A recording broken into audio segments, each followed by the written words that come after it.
ਤਿੰਨ ਗੇਰ ਆ ਗਈ ਮੈਂ। ਹਾਂ ਪਹਿਲੇ ਵੀ ਹੋ ਕੇ ਗਿਆ ਪਹਿਲਾਂ ਮੈਂ 2 ਗੇਰ ਆ ਕੇ ਗਈ, ਤੀਜੀ ਗੇਰ ਹੁਣ ਆਇਆ।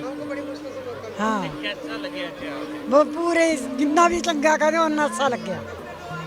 हाँ इन्नी सेवा तो कोई करता नहीं जिन्नी अपनी इत्थे हुई है। नहीं अरदास करदे तो बहुत टाइम हो गया, जो हुक्म होना उदों ही होना, हुण हुक्म होया आ गए हाँ जी, बहुत अच्छा लगा। कैसे लगे ਇੱਥੇ ਦੇ? बहुत वधिया लगा, बहुत वधिया।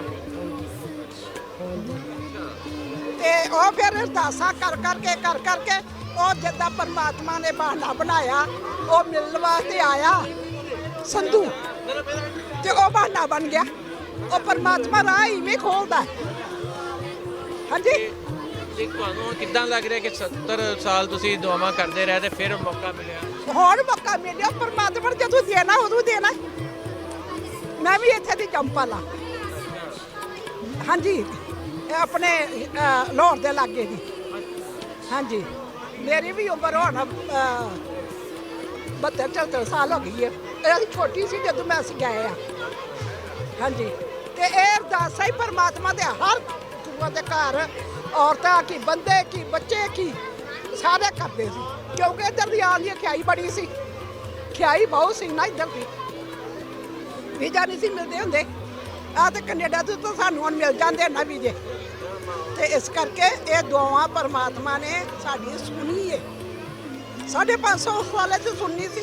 ਅਸੀਂ ਆਏ ਹਾਂ ਲੁਧਿਆਣਾ ਜ਼ਿਲ੍ਹਾ, ਪਿੰਡ ਸਾਡਾ ਹੈਗਾ ਜਰਗ ਲਵੇ ਟਮਸਾ। ਸਾਨੂੰ ਬੜੀ ਖੁਸ਼ੀ ਚੜੀ, ਉਮਰ ਗੁਜ਼ਾਰੀ ਗਈ ਕੰਮਾਂ 'ਚ, ਹੁਣ ਟਾਈਮ ਮਿਲੇ। ਬਾਬੇ ਨਾਨਕ ਦਾ ਸ਼ੁਕਰ ਗੁਜ਼ਾਰਦੇ ਹਾਂ ਜਿਹੜੇ ਅਸੀਂ ਤੁਹਾਡੇ ਨਾਲ ਮਿਲਾ ਦੇ ਪਾਕਿਸਤਾਨ ਦੇ ਵਿੱਚ ਹੈ। ਬਹੁਤ ਬਹੁਤ ਧੰਨਵਾਦ ਹੈ ਪੁੱਤ, ਤੁਸੀਂ ਜੁਗ ਜੁਗ ਬਸੋ, ਤੁਹਾਡੀ ਕਮਾਈ 'ਚ ਬਰਕਤ ਪਾਵੇ ਗੁਰੂ ਨਾਨਕ ਦੇਵ ਜੀ, ਤੁਹਾਨੂੰ ਚੜ੍ਹਦੀ ਕਲਾ 'ਚ ਰੱਖੇ। ਵਾਹਿਗੁਰੂ ਕਾ ਖਾਲਸਾ ਵਾਹਿਗੁਰੂ ਕੀ ਫਤਿਹ। ਪਰਮਾਤਮਾ ਦਾ ਕਰਤਾਰਪੁਰ ਵੀ ਗਏ ਆ, ਉੱਥੇ ਸਰ ਸੰਗਤ ਨੇ ਬਹੁਤ ਜ਼ਿਆਦਾ ਸਾਡੀ ਸੇਵਾ ਕੀਤੀ ਆ। ਅਸੀਂ ਉਹਦਾ ਸ਼ੁਕਰਗੁਜ਼ਾਰ ਹਾਂ ਤੇ ਇੰਨੇ ਸਾਲ ਆਪਣੇ ਭੈਣ ਭਰਾ 'ਚ ਸੰਬੰਧ ਇਸ ਤੇ ਪਿਆਰ ਮੁਹੱਬਤ ਬਣੇ ਰਹਿਣ। ਬਹੁਤ ਜ਼ਿਆਦਾ ਅਸੀਂ ਦੱਸ ਨਹੀਂ ਸਕਦੇ ਵੀ ਸਾਰੇ ਪਾਸੇ ਸਾਡੀ ਉਹਨਾਂ ਨੇ ਬਹੁਤ ਜ਼ਿਆਦਾ ਆਸਰਾ ਸੰਗਤ ਦਾ ਦਿੱਤਾ। ਵਾਹਿਗੁਰੂ ਜੀ ਖਾਲਸਾ। ਸਾਡੀ ਸ਼ੁਰੂ ਤੋਂ ਜਿਉਂਦੇ ਅਸੀਂ ਅੰਮ੍ਰਿਤਸਰ ਰਿਹਾ ਉਹ ਜੰਪਲ ਆ, ਉਹਦਾ ਕਹਿੰਦੇ ਸੀ ਮਹਾਰਾਜ ਜੀ ਸ਼ੁਕਰ ਆ। ਅਰਦਾਸਾਂ ਕਰਦੇ ਸੀ, ਅਰਦਾਸ ਵਿੱਚ ਆਉਂਦੇ ਸੀ ਕਿ ਮਹਾਰਾਜ ਨਾਨਕਾਂ ਦਾ ਦਰਸ਼ਨ। ਉਹ ਅੱਜ 72 ਸਾਲ ਬਾਅਦ ਸਾਡੀ ਪੂਰੀ ਹੋਈ ਆ। ਸਾਨੂੰ ਬਹੁਤ ਖੁਸ਼ੀ ਆ।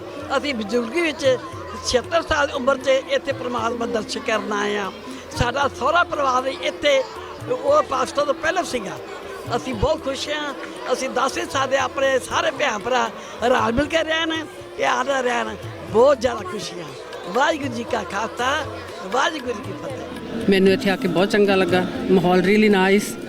ਤੇ ਮੇਰੇ ਵੱਲੋਂ ਤੇ ਮੇਰੇ ਪਰਿਵਾਰ ਵੱਲੋਂ ਸਾਰਿਆਂ ਨੂੰ ਗੁਰੂ ਨਾਨਕ ਦੇਵ ਜੀ ਦੀ ਲੱਖ ਲੱਖ ਵਧਾਈ ਹੋਵੇ। ਸਾਰਿਆਂ ਨੇ ਬਹੁਤ ਪਿਆਰ ਦਿੱਤਾ। ਇੱਥੇ ਆ ਕੇ ਤੁਹਾਨੂੰ ਪੰਜਾਬ ਕਿੱਦਾਂ ਦਾ ਲੱਗਿਆ? ਮੈਂ ਸਾਰਿਆਂ ਨੂੰ ਕਹੂੰਗੀ ਵੀ ਸਾਰੇ ਜਿਹੜੇ ਇੱਥੇ ਆ ਕੇ ਦਰਸ਼ਨ ਕਰੋ। ਇੱਥੇ ਦੇ ਲੋਕ ਤੁਹਾਨੂੰ ਬਹੁਤ ਪਿਆਰ ਕਰਨਗੇ ਤੇ ਬਹੁਤ ਪਿਆਰ ਕਰਦੇ ਆ। Thank you.